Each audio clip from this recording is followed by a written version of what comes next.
These belong to me now," Amanda declared, her manicure fingers trailing over my mother's antique jewelry box. She turned to me with a smirk that made my blood boil. "After all, I'll be the new Mrs. Harrison soon." I stood in my family home's living room, watching this 26-year-old woman brazenly claim my inheritance while my husband of 15 years, James, just stood there nodding like a puppet. My name is Olivia Harrison, and at 42, I never expected to find myself in this absurd situation. "The jewelry stays with me," I said calmly, though my heart was racing. The antique collection wasn't just gold and gems. It was 3 generations of my family's history, pieces my grandmother and mother had carefully preserved and passed down. Amanda laughed, tossing her perfectly styled blonde hair. "James already promised them to me. Didn't you, darling?" She batted her eyelashes at my husband, who couldn't even meet my gaze. "Liv," James finally spoke, his voice carrying that condescending tone he'd developed since meeting his new secretary 6 months ago. "You need to be reasonable. Amanda and I are starting a new life together. These pieces should go to the woman who'll carry on the Harrison name." I felt a strange calm wash over me. Perhaps it was the months of preparation for this moment, or maybe it was knowing what waited in the attic above us. "You're right," I said, watching their expressions shift from smug to confused. "Why don't we check the attic first? There's an old box up there you both should see." James frowned. "What box?" "I've been through everything in this house." "Not everything," I thought. "Follow me," I said, already heading toward the stairs. I could hear Amanda's heels clicking behind me, no doubt expecting to find more treasures to claim. The attic was exactly as I'd left it last week, dusty and dim, except for the antique trunk I positioned prominently in the center. It was my grandmother's, a beautiful cedar piece with brass fittings that had always been kept locked. Until now. "Open it," I gestured to James. He hesitated, then knelt before the trunk, lifting a lid with a creak that seemed to echo through the space. Inside, laid out carefully on top of yellowed silk paper, was a stack of documents that made Amanda's smirk falter for the first time since she'd walked into my house. "What are these?" James asked, picking up the first envelope.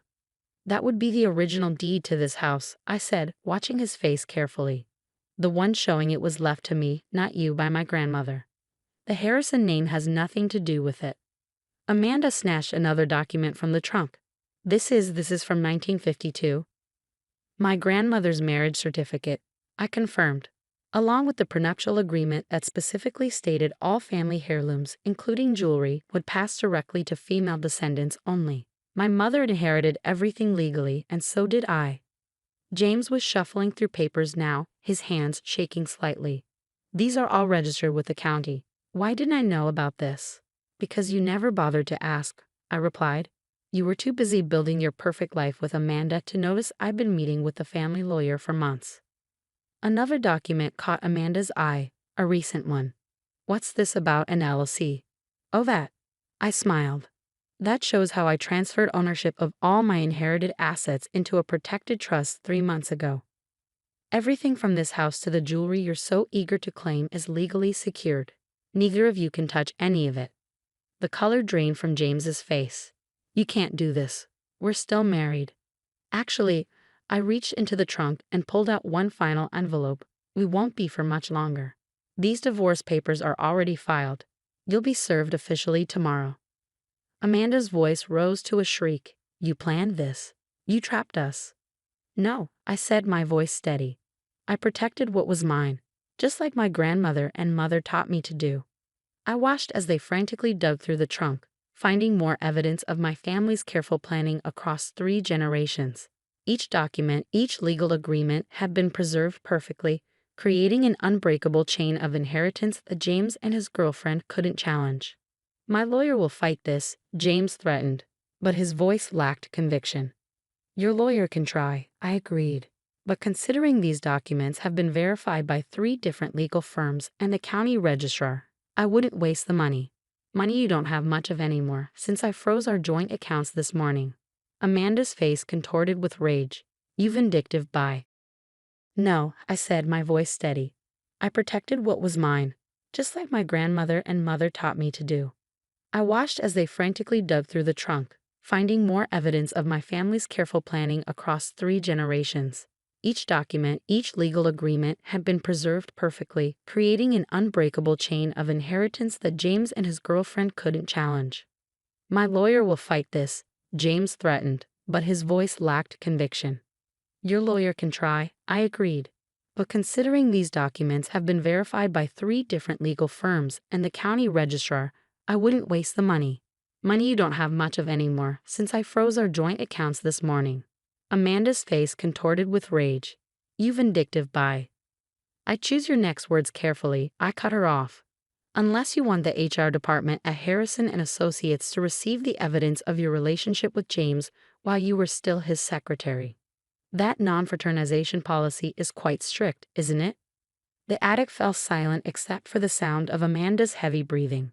James looked like he aged 10 years in the past 10 minutes, the reality of his situation finally sinking in.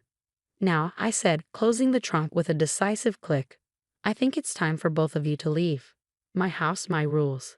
As they stumbled down the attic stairs, I heard Amanda hiss at James, "You said this would be easy.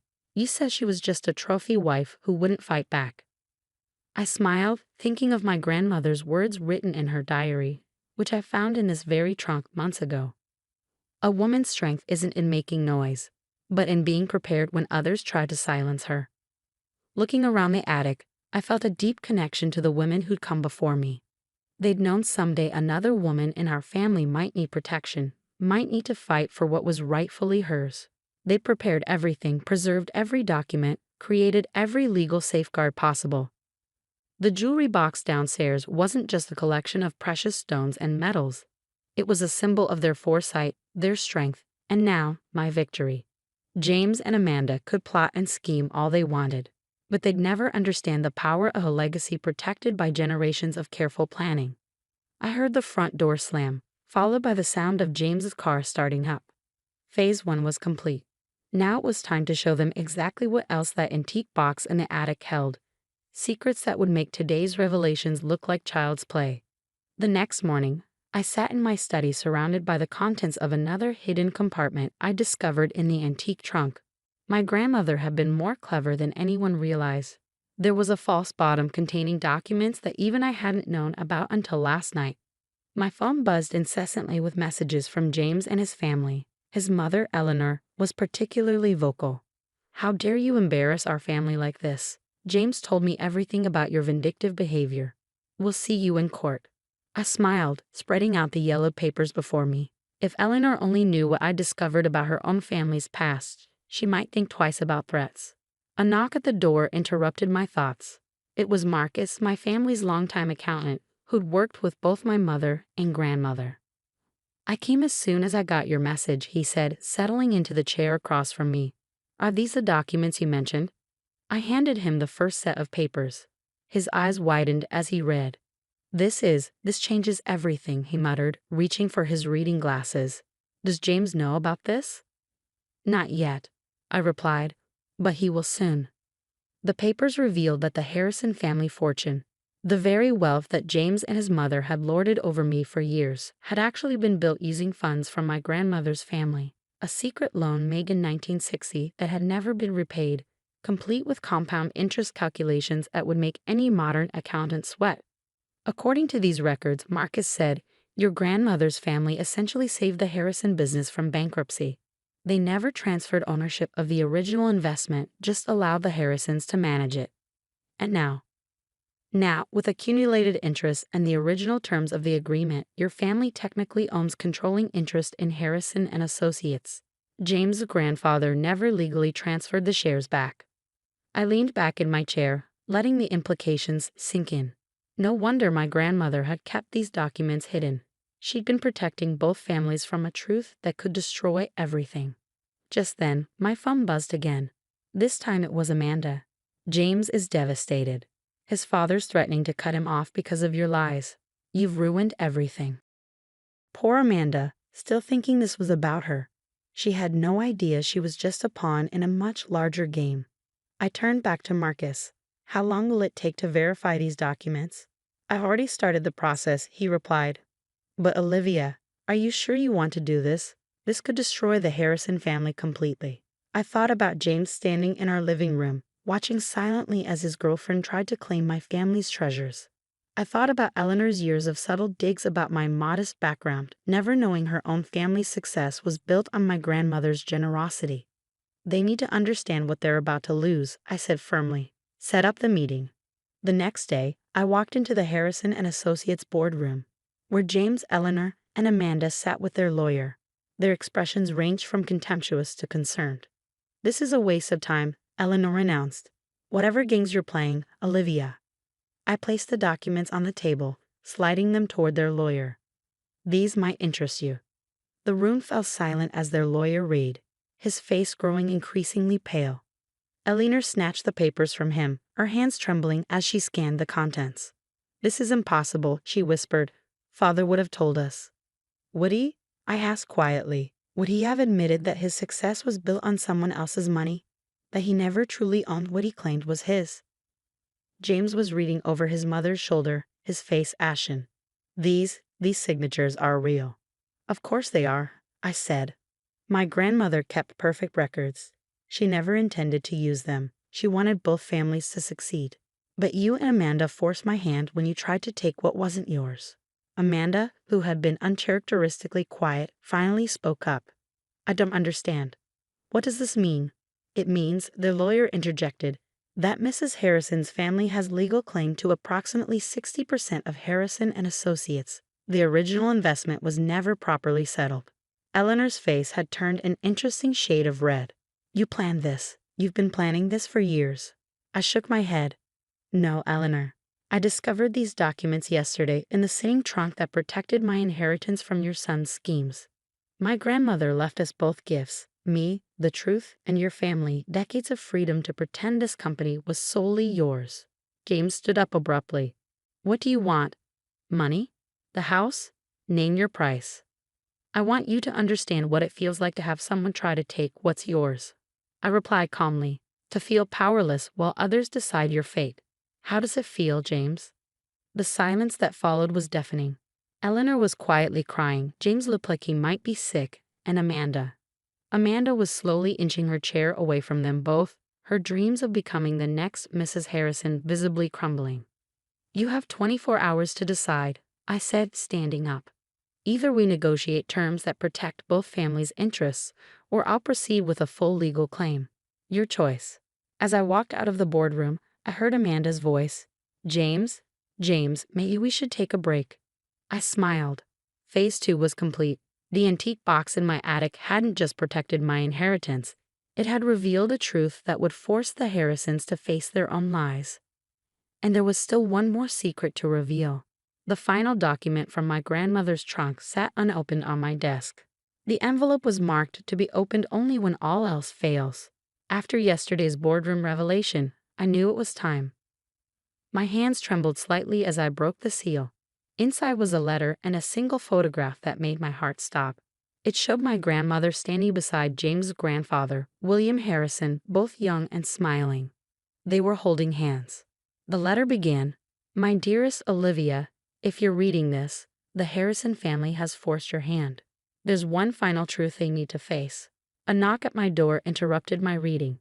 It was Eleanor, looking decades older than she had yesterday. "May I come in?" she asked, her usual imperious tone replaced by something almost humble. I gestured to the chair across from me. She sat, her eyes fixed on the photograph in my hands. "Where did you get that?" she whispered. "It was in my grandmother's trunk, along with this letter." I held up the pages. "Would you like to know what it says?" Eleanor's hands clutched her designer handbag so tightly her knuckles turned white. He was more than just a business partner, wasn't he? "According to this letter, your father-in-law and my grandmother were in love. She loaned him the money to save his failing business, but his family forced him to marry someone else. Your mother-in-law." Tears rolled down Eleanor's cheeks. That explains so much.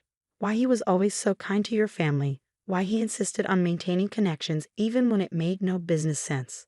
I continued reading from the letter. "William and I made a pact. The money would remain unofficially invested, and both families would be protected. But if his descendants ever tried to harm mine, the truth would come out." "James needs to know," Eleanor said quietly. "This might be the only thing that will make him understand." As if on cue, my phone buzzed with a text from James. We need to talk. Alone. I agreed to meet him at our old spot, the garden pavilion where he proposed 15 years ago. When I arrived, he was already there, looking lost and defeated. Amanda left, he said without preamble. Said she couldn't handle the drama, couldn't handle being part of a family built on lies. Ironic, I replied, considering she was helping you live one. He winced. I deserve that. I deserve all of this. But what I don't understand is why my grandfather would leave us vulnerable like this. I handed him the photograph and letter. His hands shook as he read, his face growing increasingly pale. They were in love, he whispered. All this time, our families were connected by more than just business. Your grandfather wanted both families to prosper together, I explained. He never intended for these documents to be used as weapons. That choice was forced by you and Amanda. James sat heavily on the pavilion bench. I've ruined everything, haven't I? Not just our marriage, but my family's legacy too. Not yet, I said. There's still a chance to fix this. Not our marriage, that's over, but the legacy both our grandparents tried to protect. How? We restructure the company, equal partnership between both families, just as they originally intended. We honor their vision instead of fighting over control. James looked up, hope flickering in his eyes. You do that. After everything? I'm not doing it for you, I said firmly. I'm doing it for my grandmother, for your grandfather, and for the legacy they wanted us to preserve. Over the next few weeks, the restructuring was finalized. The Harrison family learned to share control. Amanda disappeared to chase some other wealthy prospect, and Eleanor became an unexpected ally, helping to implement changes that made the company stronger than ever. The antique box in my attic had held more than just legal documents. It had contained a love story, a business empire's true origins, and the key to healing decades of hidden wounds. My grandmother had known someday these truths would need to come out, and she prepared everything perfectly. One evening, as I sat in my study reviewing the final partnership agreements, Eleanor knocked on my door again. I found this in William's old desk, she said, holding out another photograph. It showed my grandmother and William Harrison in their later years, still standing close, still sharing a secret smile. They never stopped loving each other, Eleanor said softly, but they chose to protect their families instead of choosing themselves. We owe it to them to do better. I nodded, understanding finally why my grandmother had protected these secrets for so long. Sometimes the truth isn't meant to destroy. It's meant to rebuild, to restore what was lost, to remind us of the love and sacrifice that built our foundations. The jewelry box still sits in my living room, untouched by Amanda's greedy hands. But now it represents more than just my inheritance. It's a symbol of two families brought back together by the very secrets that could have torn them apart forever. Sometimes the greatest revenge isn't in destroying your enemies, but in forcing them to face the truth they've been running from all along.